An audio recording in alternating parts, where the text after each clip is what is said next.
안녕 형들 반가워. 오늘은 마치 영화 같은 비운의 삶을 살다간 한 레슬러에 대한 이야기야. 1980년대 중후반 엄청난 인기를 누렸던 한 레슬러. 그의 명성은 현재 우리가 익히 알고 있는 레슬링 영웅 헐크 호건과 워리어만큼이나 인기 레슬러로 만인의 큰 관심을 받았던 사나이였어. 그의 닉네임 또한 텍사스 토네이도.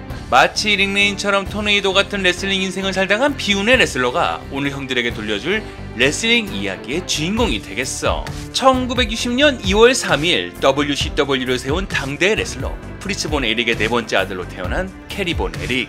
어려서부터 운동 능력이 출중하여 학교 내에 육상으로 장학금을 받으며 다닐 정도로 운동천재라는 소리를 들었던 한 소녀는 원대했던 하나의 꿈이 있었어. 자라면서 줄곧 보았던 자신의 아버지이자 프로레슬러 프리츠를 동경하며 멀지 않아 그와 같은 멋진 선수가 되겠다는 마음을 품고 있었던 유년 시절이었고, 시간이 지나 그 유명한 휴스턴 대학에 입학했지만 아버지를 이어 레슬러가 되겠다는 목표를 위해 학업까지 포기하며 드디어 링에 바짝 다가선 사나이. 188cm의 훤칠한 키에 금발에 잘생긴 외모, 그리고 엄청난 피지컬까지 뭐 하나 빠질 게 없었던 갑작스러운 신인의 등장에 모든 사람들은 점점 그에게 주목하게 되었지. 거기다 아버지 프리츠의 메인 기술이었던 아이언 클로를 전수받아 사용하였고, 또한 링 위에 한 바퀴를 돌아 상대방의 주먹을 날리는 화려한 그의 피니시 무브는 마치 하나의 토네이도를 연상시키며 팬들은 더욱 열광하게 되었어. 프로레슬링을 먼저 시작한 형인 케빈과 데이비드보다 스타성이 있다고 평가받을 정도로 가문의 영광을 드높이며 최고의 선수로 낙점되었던 사나이. 레슬링에 데뷔하여 리플레어 마이클 헤이즈 등 걸출한 스타들과 어깨를 나란히 하며 옥저버 뉴스레터 선정 올해의 경기 10위권 안에 꼬박 들어갔을 정도였고, 1984년에는 자신의 형들과 더 폰 에릭스로 팀을 만들어 엄청난 활동을 한 끝에 올해의 명경기 등 주옥같은 대결을 만들어냈던 순간은 마치 그의 희망찬 미래를 예견하는 것도 같았어. 그러나 1984년 2월 이때 스타였던 형 데이비드가 세상을 떠나며 하늘이 무너지는 슬픔을 이겨내야 했던 레슬러. 이윽고 1984년 5월 형들이 잘하는 희대의 레슬러 릭 플레어를 꺾으며 NWA 월드 헤비웨이트 챔피언에 오르는 파란을 일으켰으니 마치 형의 수건이었던 챔피언 자리를 탄원함으로써 슬픔과 기쁨이 공존했던 최고의 순간일 수밖에 없었어. 이렇듯 아버지의 뒤를 이을 차세대 레슬러임을 증명하게 된 스타의 탄생으로 이때의 레슬링의 인기를 더욱 끌어올리는 주인공이 된 캐리 본 에릭. 그러나 이렇듯 가문을 빛내며 승승장구할 무렵 이때의 그를 덮친 갑작스러운 사고는 그의 레슬링 인생을 송두리째 바꿔놓고야 말았어. 오토바이를 타고 외출한 캐리는 심각한 교통사고를 당하며 두 다리가 부러지고 내장이 파열되는 등 크나큰 부상을 입으며 응급실로 실려갔었던 마치 악몽과도 같았던 그날. 거의 사망 직전까지 갔었던 캐리였지만 몇 번의 수술이 거듭되어 간신히 목숨을 구했던 절체절명의 순간에서도 살아있다는 안도감보다는 현재의 인기가 사그라들기 전에 다시 링에 올라야겠다는 불안감이 더욱 엄습하고 있었어. 두 다리에 붓기가 낫기도 전에 목발을 짚고 경기에 서둘러 나갔던 무리함 때문이었을까?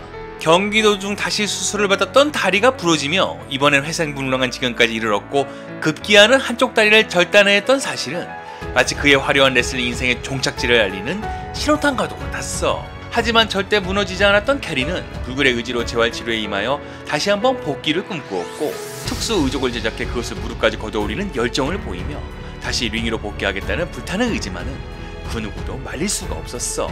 이런 대단한 의지와 스타성이 아까웠던 레슬링 관계자들도 그의 의족 착용을 외부에 절대 누설하지 않겠다는 산의 규칙까지 세우며 팬들이 절대 알지 못하게끔 보안을 철저하게 하였어. 이런 열정이 통했던 것일까? 불편한 몸물과 누워 링에 올랐던 불굴의 레슬러는 어느덧 당대 레슬링 단체 WWE 진출이라는 성과로 이어져 이때 팬들이 영원히 기억하게 될 텍사스 토네이도란 닉네임으로 메이저 단체의 링을 받게 되는 소망을 이루고야 말았어. 1990년 드디어 이때의 레슬러 미스터 퍼펙트를 꺾으며 WWE 인터컨티넨탈 타이틀을 획득하는 기염을 토했으니 이때야말로 레슬링 영웅 가문에서 그 누구도 성취 못했던 최고의 성과를 이룩한 순간이었어. 그러나 이러한 왕성한 활동 속에서도 현저히 낮아지는 운동량이 눈에 띌 정도였고, 자신의 비밀이 밖으로 새어나가진 않을까 조바심이 나는 정신적 스트레스까지 더해졌으니 마치 자신이 좋아하던 레슬링이 한낱 악몽처럼 느껴지게 되는 데는 그리 오랜 시간이 걸리지 않았어. 더욱이 한쪽 발이 없는 자신을 인정하지 못하며 샤워를 하면서도 꼭 부츠를 신었던 일화는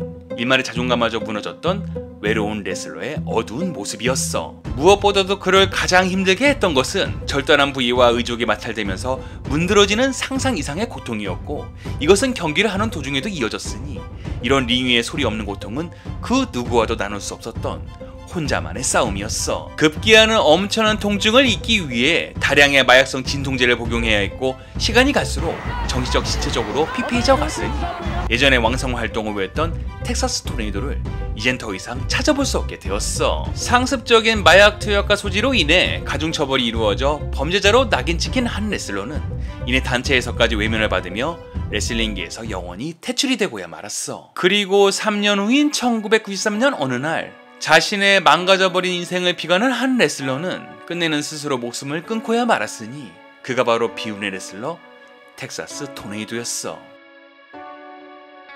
아버지 프리츠 본 에릭이 세운 WCCW로 인해 이때의 제이크 더 스네이크 더 로버츠, 존 마이크스 등의 굵직한 레슬러들을 발굴하게 되었고, 레슬링 전성기의 발판을 만드는데 큰 공을 세웠으니 현재도 팬들과 전문가 사이에서 다시 재평가를 받게 되었어. 2009년 한 남자가 단상에 올라 팬들과 선수들에게 우레와 같은 박수를 받게 되었으니 그는 바로 캐리어와 같이 링에 올랐던 형 케빈 본 에릭이었어. 이날 명예전당에 올라 자신의 레슬링 가족의 이야기와 더불어 먼저 세상을 떠난 형제 데이비드와 캐리의 이야기를 팬들과 나누었고, 그들과 같이 활동했을 때가 자기 인생의 제일 자랑스러웠던 시기였다고 말하며 그때 그 시절을 회상하고 있었어. 텍사스 토네이도 캐리의 둘째 딸 레이시 본 에릭은 그의 아버지의 길을 따라 레슬러로 성장하여 TNA에서 왕성 활동을 보였어. 혹자는 그가 모든 것을 팬들에게 알리며 고통을 조금이나 나누었다면 현재도 링 위의 레전드로 남아 레슬링의 발전에 기여했을 거라는 아쉬움을 토로하곤 하였어. 자기 자신보다 레슬링을 사랑했던 한 레슬러의 최후는 지금도 팬들 사이에서 회자가 되며 아쉬움과 슬픔만을 남긴 채 비운의 레슬링 스토리로 남게 되었어. 자, 오늘은 불굴의 의지로 그토록 링 위에 서고 싶었던 레슬러 텍사스 토네이도에 대해서 알아봤어. 무더워진 더위 건강 조심하고 다음에도 형들이 좋아하는 레슬링 이야기로 찾아올게. 그럼 다음 시간까지 바이바이.